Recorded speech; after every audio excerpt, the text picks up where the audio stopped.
Millennials in the workforce have been routinely accused of being everything from narcissistic and socially inept to hard to manage, and most recently of killing the middle manager. Whether any of these allegations are true is up for debate, but what is clear is that millennials are changing the way we work and how we organize.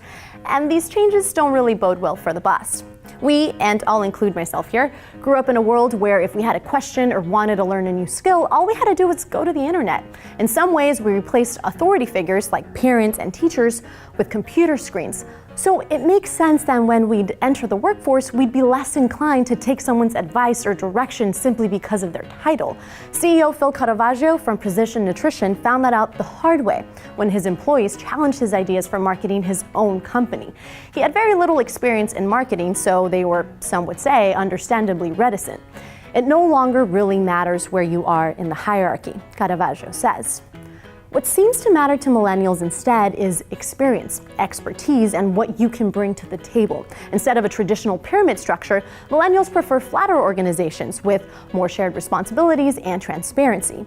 On the more extreme end, we call this a holacracy, and more companies are adopting this model. Zappos, Whole Foods, Morningstar, and other big players practice this in some form. It seems to be working. And this can help explain why so many other companies are getting rid of managers. As a whole, even countries like Canada, for example, are seeing fewer managers per employee.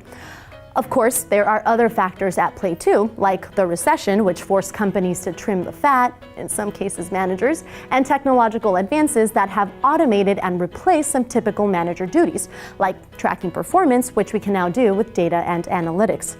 And maybe that's a part of why we're blaming millennials too.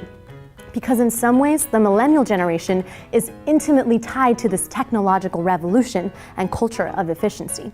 To watch an episode on how millennials are changing the way we date too, click here. Certainly, a slew of cultural factors are at play. But one significant insight reached from the study is that this shift in sexual attitudes happens not gradually, but generationally. And if you haven't already, please subscribe to Seeker Daily. It would be awesome.